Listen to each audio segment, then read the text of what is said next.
ఢిల్లీ వెళ్ళి నాటకం ఆడిచ్చామన్నారు కదా, తర్వాత కార్యక్రమం చెప్పండి వరుస. 75లో చైతన్య ఆర్ట్స్ అసోసియేషన్ అని చెప్పి ఒకటి పెట్టి రాంప్రసాద్, నేను, గోలి ముగ్గురం కలిపి ఆర్గనైజ్ చేసేవాళ్ళం. అనేక నాటకాల పోటీల్లో పాల్గొనడం జరిగింది. చాలా నాటకాలు అప్పుడే వేశాం. తర్వాత ఢిల్లీ భోపాల్ వెళ్లే ముందు ప్రాణం ఖరీదు అనే నాటకం కూడా వేయడం జరిగింది. దాంతో కోట శ్రీనివాసరావు అందులో వేయడం, అతను తర్వాత సినిమాల్లోకి వెళ్ళడం జరిగింది. ఆ నాటకాన్ని కూడా నేనే ఆర్గనైజ్ చేశాను. అప్పుడు రవీంద్ర భారతిలో ఆ నాటకం వేయడం జరిగింది. తర్వాత నేను భోపాల్ వెళ్ళిపోయాను 79 ప్రమోషన్ కి.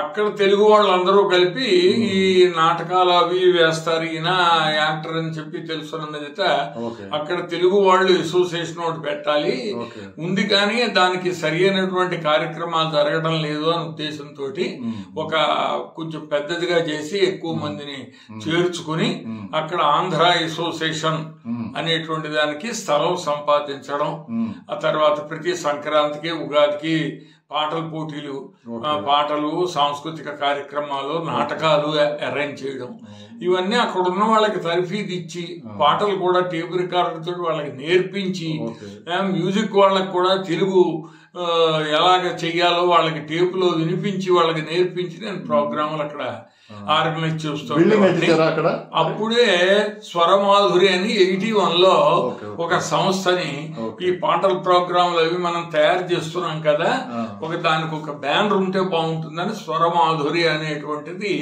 ఒకటి 81లో ఒక సంస్థను భోపాల్లోనే పెట్టాం. పెట్టి రకరకాల ప్రోగ్రాములు ప్రతి పండక్కి ఆంధ్ర అసోసియేషన్ లో వేసేవాడు. తర్వాత నేనే సెక్రటరీగా ఉన్నాను. తర్వాత తెలుగు ఆయన చీఫ్ సెక్రటరీగా ఉన్నప్పుడు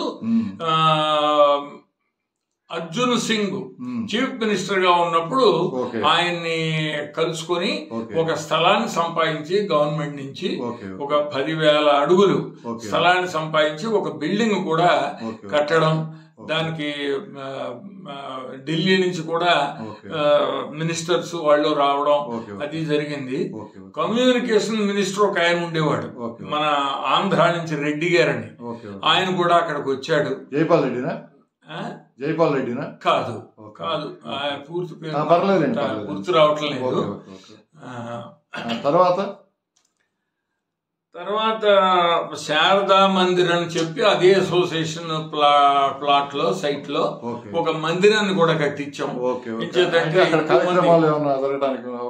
అక్కడ కార్యక్రమాలన్నీ జరుగుతుండేవి. అక్కడ బిల్డింగ్ కట్టించామంటే అది ఆడిటోరియం కింద ముందు, తర్వాత ఇప్పుడు చాలా పెద్ద ఆడిటోరియం కింద కట్టుకున్నారు.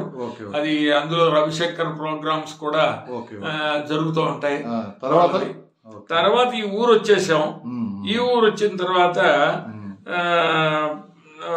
అంటే ఈ ఊరు రాకముందు నేను కలకట్టాలో ఉన్నప్పుడు ఒక సంజాతి ప్రోగ్రామ్ అని టీవీ ఫోక్ సాంగ్స్ ఒక కార్యక్రమాన్ని ఆర్గనైజ్ చేశాను భోపాల్ నుంచే.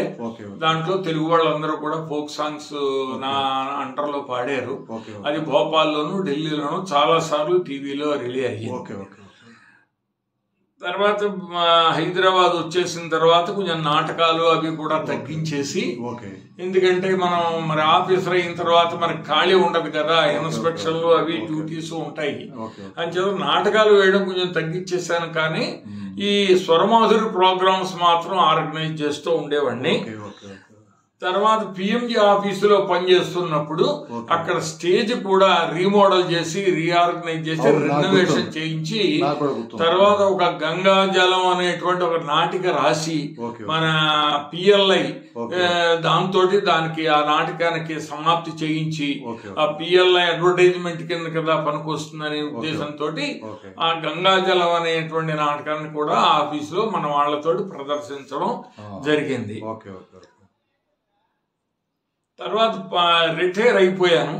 రిటైర్ అయిపోయిన తర్వాత అంబేద్కర్ నాటకంలో సైమన్ గా 14 సార్లు నేను యాక్ట్ చేయడం జరిగింది. అది 2010లో రంగస్థల కళాకారుల సమాఖ్య అని చెప్పి వనస్థలిపురంలో చాలా మంది కళాకారులు ఉన్నారని ఇక్కడ ఒక సంస్థని స్థాపించి దాని ద్వారా ఒక 3 నెలల్లో పోతన అనేటువంటి నాటకాన్ని ఇక్కడ వెంకటేశ్వర స్వామి గుడిలో వేయడం జరిగింది.